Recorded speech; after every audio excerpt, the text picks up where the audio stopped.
এই সুজিটা 30 মিনিটের উপরে দুধ এক বাটি দুধ দিয়ে ভিজিয়ে রেখেছিলাম, অনেকটা ফুলে উঠেছে। এটাকে আমি এখন কড়াতে ঘি দিচ্ছি। তারপরে এটাকে আমি কড়াতে ঘি দিয়ে দিলাম।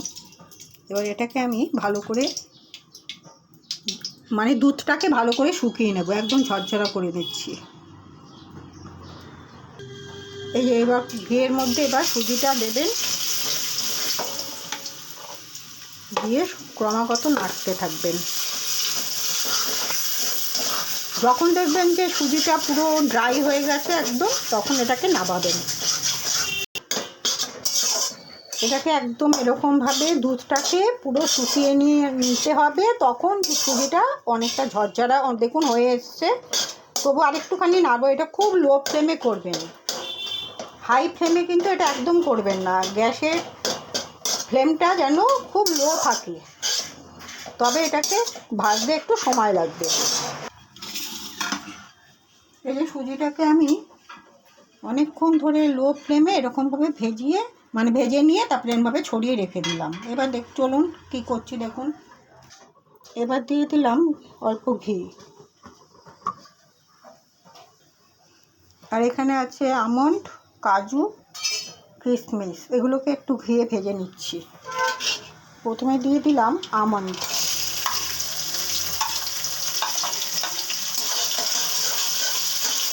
তারপরে কিশমিশ দিয়ে দিলাম। এই ড্রাই ফ্রুটগুলো পেস্তা বাদামও দেওয়া যায়, পেস্তাটা আপাতত আমার কাছে নেই, তাই কারণে এই তিনটে রয়েছে, আমি তিনটেই দিলাম। আপনারা পেস্তাটাও দেবেন, আর যদি না দেন তো স্কিপ করতে পারেন, কোনো অসুবিধা নেই। হ্যাঁ, এগুলোকে আমি ঘিয়ে ভেজে নামিয়ে নিলাম। এই বাটির 1 বাটি সুজি দিয়েছিলাম, 1 বাটি দুধ দিয়েছিলাম। এবার দিয়ে দিচ্ছি 1 বাটি চিনি।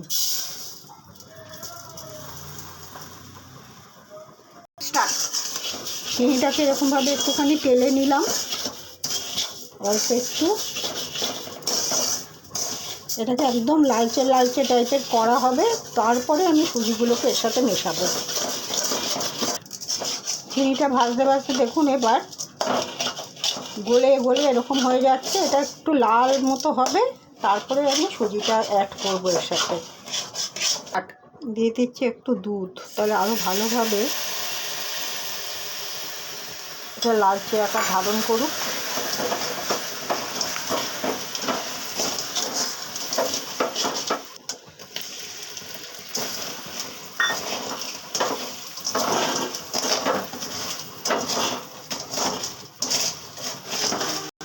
চিনিটাকে দেখুন আস্তে আস্তে এরকমভাবে অনেকক্ষণ ক্রমাগত নাড়তে নাড়তে নাড়তে নাড়তে লালচে টাইপের যখন হয়ে যাবে, এই যে লালচে টাইপের হয়েছে চিনিটা, এবার আমি একদম লো ফ্লেম করে দেবেন এখন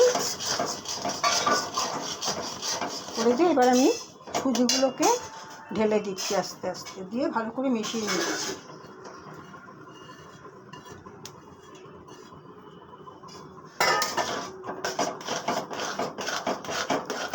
এই সময় গ্যাসের স্টিমটা খুব লো ফ্লেমে রাখবেন।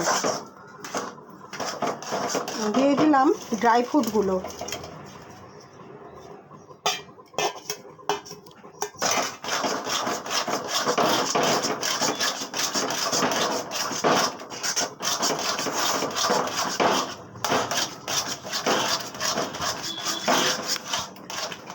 দিয়ে দিচ্ছি আর একটুখানি ঘি।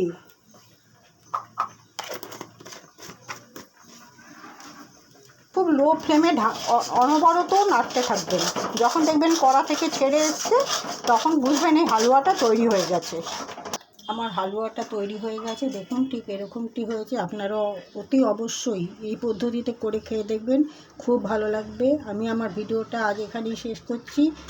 সবাই ভালো থাকবেন, নমস্কার।